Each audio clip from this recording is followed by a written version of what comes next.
Hello everybody and welcome back again. My name is Steven. As always, welcome back to Katawa Shoujo.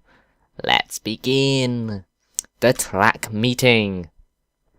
So, with this, she waves quickly and dashes off to receive her medals, or whatever they pass off as medals these days. Rin and I head away from the track, Rin remaining deep in whatever thoughts she has for most of the walk back to her dorm. As I see her off, she speaks up.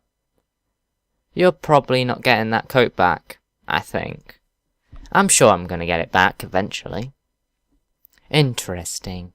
Take it as it comes, huh? Very Emish. Thank you. With this odd statement, she turns and heads back to the building. Honestly, what was it that big of a deal? I don't know. Is it a big deal? Who knows? Emmy was cold and, unless I'm mistaken, in pain. Giving her a solution to at least one of those problems seemed like an obvious reaction. Though, I guess there was a chance I could lose my jacket if Emmy never remembers to return it. I guess Rin has a point. Still, I can't bring myself to much worry over the whole thing.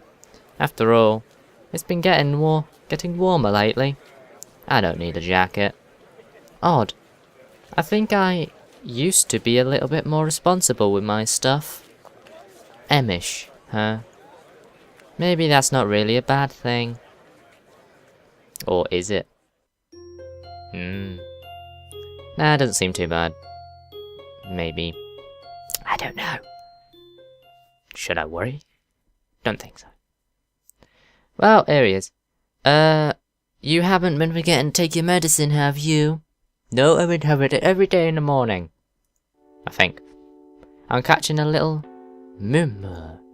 You should take it easy for a few days. The nurse's words hurt me far more than the exhaustion of the morning run ever could. Take it easy for a few days. I knew I should have kept quiet. I keep my eyes on the floor, feeling like a complete idiot.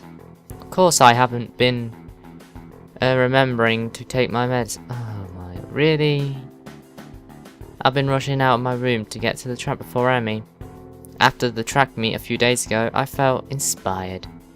So I've been running warm-up laps in the morning before Emmy showed up. But then today, while she and I were running, I felt a little pain in my chest. It was only sight, and it was only for a second, so I mentioned it to the nurse. Honestly, it wasn't that bad. I mean, I kept running and finished just fine, so really it could have been just that bad. Couldn't have been that. Why do I feel like I'm making excuses to the nurse? Moreover, why do I feel I need to justify coming to run despite the pain? Really, it comes down to being unwilling to concern Emmy, who seems concerned anyway. I'm not sure how she was able to tell there was anything wrong, but she claims I stumbled a little. She's the one who insisted I tell the nurse, so now I feel bad for worrying her at all. The nurse is shaking his head while Emmy paces outside the room. Vishnu, I know it's difficult for you to get into a new routine, but if you don't want to find yourself in a lot of trouble, you're going to have to try harder. You can't forget to take your pills, and you can't push yourself too hard. I know, I don't push myself. How will I improve? I don't know where that came from. The nurse seems to have an idea. Nah, where have I heard that before? I don't know. Maybe the one who's pacing outside the room. He laughs and pats me on the shoulder. Ha! She's rubbing off on you, I guess. His expression changes again, and he's back in serious mode. Look, I'm not saying you shouldn't push yourself, but at least mean that you shouldn't be taking your medicine. And it doesn't mean you shouldn't stop if your chest starts to bother you. I prefer not to have any fatalities while I'm on staff here. A bit of a lofty goal, to be sure, and I'm always up for a challenge. I don't know why I always change his voice, you know, it's like all the characters. I have a voice for them, I remove it, and I just do my own normal voice, and then it goes into a different voice. It's weird. And I just noticed there's like a cat on his TV, look. Little cat. Ah, little cat. I think that's a cat, it looks like one. Okay. I hate to admit it, but I think he's right. I've got to remember to take my medication. How could you forget your medication? God. You're right. I'm sorry to worry you. Who's worried? You're a smart kid, right? No. I know you can be responsible. You know, a situation like yours, you've got to learn to be more you gotta be responsible fast. I know. His sudden expression suddenly becomes devious. I suppose you've started to enjoy your runs with Emmy then, huh? Yeah, they've been really helping me. I mean, until today, I was feeling a lot more healthy. Plus, it's really impressive to see Emmy run. Did you see her at the track meet? She was incredible. The nurse nods, grinning all the while. That she was. No, I watched a couple of the first couple of races before I had some business to take care of, but she told me all about it. Kind of you to loan her your jacket, by the way. Huh? Oh, yeah, it wasn't that big of a deal.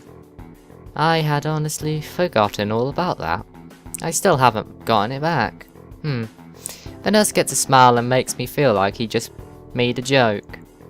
Not to you, but Emmy certainly appreciated it. And I know she appreciates your running with her in the mornings. Goddamn calling in the background, I'm not sure if you can hear that. Most likely. The one catches me off guard a little. Shut up, phone. Sure, she mentioned that it's easier to keep to a schedule with an extra person. But I don't think that I was doing her a favour at all. I thought she was doing me the favour of helping me follow the doctor's orders. She tries harder when you're around. Ah, if there was someone else with her, running with her, she's going to push herself more. She tries even harder when you're around because, well, it's you. What the heck does that mean? Oh no, you would love to know, wouldn't you? He laughs in the style of even. No, seriously, it's because you're her friend. If run with her, I'm sure she'll do the same. Well, probably. But that's not the point. The point is, you're helping her, even if you don't know you are. I'm grateful for that. Even if she never says it. What do you mean, even if she never says it? Emmy doesn't talk a lot. But she and I have known each other for long enough that I can read most of her of the time. Well, she talks a lot to us. Jeez.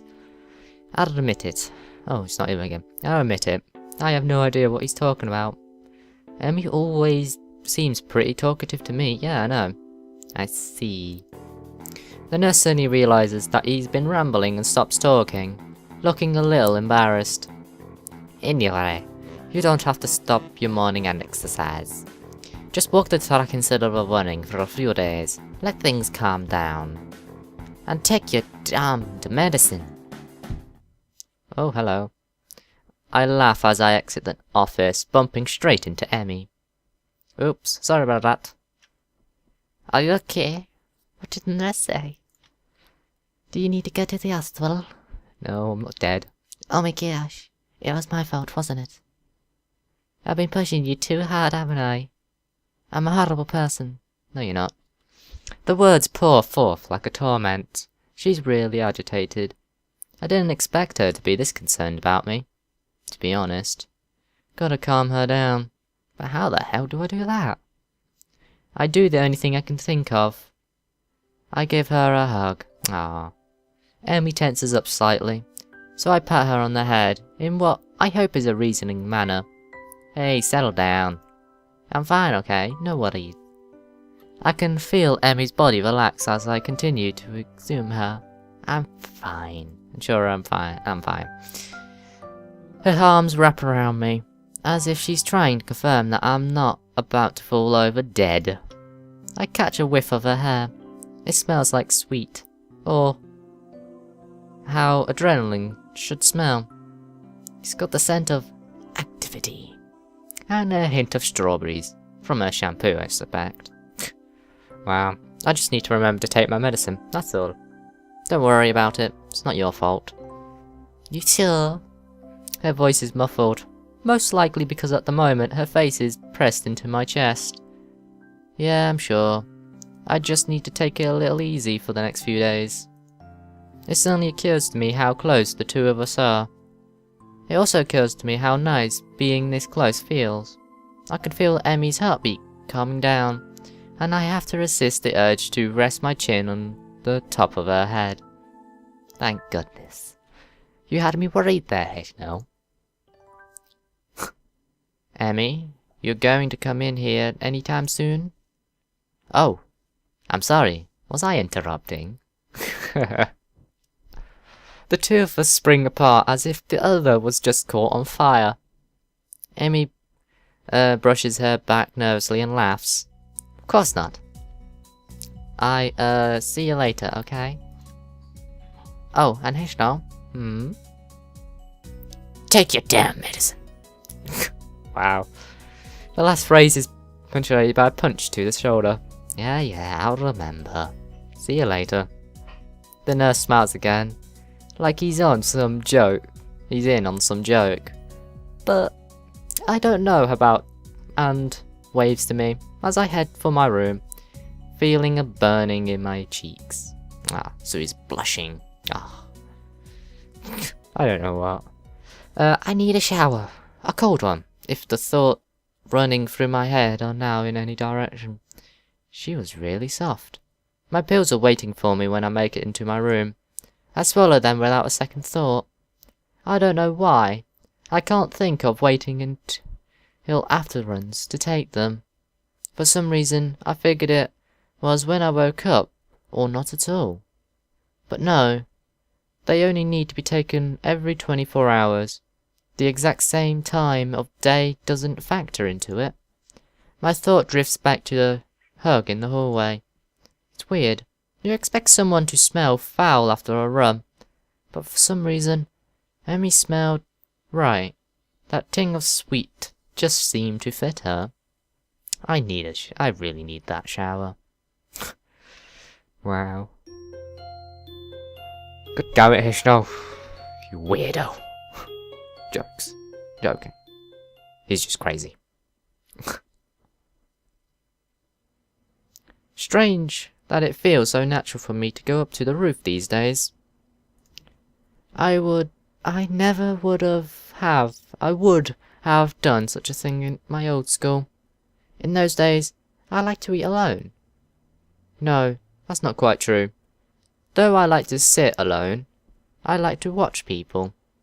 I always figured that was the sort of person I was, but it appears I was wrong. Then again, I also thought I was the sort of person who had a normal heart. So there you have it. I don't know myself that well. Now, I'm on the roof so that I can have lunch with a couple of people. And they are both girls, which is even stranger. Oddly though, I feel closer to Emmy and Rin than I felt to anyone at my old school. Somehow, I get the feeling they have at least visited me, if I rounded up in the other one.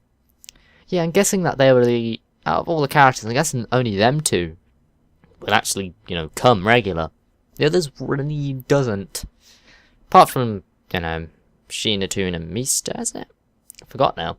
Those two would, because they're the school's presidents, and they'll have to. Well, at the moment anyway. I focus on the view from the roof, banishing from thoughts from my head. There's a slight breeze blowing, and the sun is shining high in the sky. The sky itself is deep blue, with hardly a cloud in it. It's gotten passionately warm, as I sit down to wait for my friends. I close my eyes and enjoy the feeling of the sun sweeping into my skin. And I fall asleep. Good job, Ishno. Now we're gonna get waken up by... Oh, voices intrude upon the edge of my hearing. Seems to have fallen asleep on us, Rin. Maybe he's faking. To lull on us a fake sense of security. Why would he do that? No idea. Still, you make a good point. We should kick him or something to make sure he's really asleep. What? Emmy looms over me, like only a short girl can, peering at me intensely. Oh, you're right. I guess we don't have to kick you then. Was it a part of your master plan? What are you talking about? Emmy shrugs, her twin tails bouncing with the motion. I'm not sure either. You must be pretty tired to fall asleep out here. Though, it's pretty comfortable, I suppose. That was one of the weirdest sitting animations ever. She just, poof, slowly sinks down. She plops down next to me and begins to eat. Ren, I'm not sure if you're, like, sitting on the same bench as us, but, you know, I don't think so. Rin sits opposite from the two of us. Oh, right, sure, she is on a different bench. Okay, never mind. Or is she? Is she sitting next to Rin? No, next to Emmy? No, she sits on from the two of us, okay. A move which only makes me more aware of the girl sitting next to me. If I didn't know any better, I swear Rin did it on purpose. I concentrate on my food, trying to turn out the majority of the conversation that Rin and Emmy are having. Despite my best efforts, however, I still find myself glancing over at Emmy whenever she speaks. I noticed how she... Oh god, you're looking at her lips. Why, you damn it? She pews her lips when she's thinking about something, squinting slightly, as if that would improve her thinking ability. Rin says something that makes Emmy laugh, and I noticed, perhaps for the first time, how she laughs with her whole body rocking back and forth, head thrown back, almost like she's about to fall over. I'll probably look like a creep. You always do. It's about this time that I realise Emmy looking at me. Her voice raised slightly, so she's probably just asked me a question. Huh? Sorry, I kinda zoomed out for a moment there. Emmy rolls her eyes, while a slight quirk of the eyebrow is the sign that Rin's even paying attention. I said, did you get a career survey in your class too? You know, one of those, what do you want to do after high school things. I don't know. I don't think so. Maybe we'll get one tomorrow. What are you gonna put down? That's a really good question. I guess I've always figured that I'll go to college after high school, but I have no idea what I'll do once I get there. And with the heart attack and all, I've really been concentrating on each day as it came, rather than making long-term plans. I suppose I can safely start planning ahead again. I've always liked having at least a vague plan for my future, so it'd be nice to come up with one again. Of course, that doesn't change the fact right now, I've got absolutely no clue. I always kind of assumed I'll figure it out in college. That or I'll become a celery man. That's pretty popular. But do I really want to? That's a tough question. I guess I don't really want to do anything. You don't sound very excited about that one, do you? She laughs as she says it. I'm caught up in her laugh again. It's so girlish, high and giggly like a, well, pardon the cliche, like a blabbering book. It bubbles out of her, starting in her belly and working its way up to her throat. And on that little weird, I don't know, we're going to end it right here. Hope you guys have all enjoyed today's episode, as always. And if you guys have any improvements you want to make, you know, because I've been trying to improve, you know, the audio a bit, because to me the audio just seems not right. It's always, you know, people have been telling me it's too quiet. Others saying there's background noise, you know, buzzings and stuff. And when I change it, it's too quiet, and I don't know. So just tell me if there's anything wrong, and I'll try to fix it if I can. Maybe not, I don't know. But yeah, if you guys have enjoyed it, do all the normal YouTube stuff, leave the likes, commenting, and if you so desire, and you want to see any more of my videos, check out the channel. Or if you really like my content, which I don't know why you would, hit the subscribe button, that way you get all the latest content when it all comes out. So if you guys have enjoyed today's episode, do all that, and I'll see you all next time. Until then, everyone.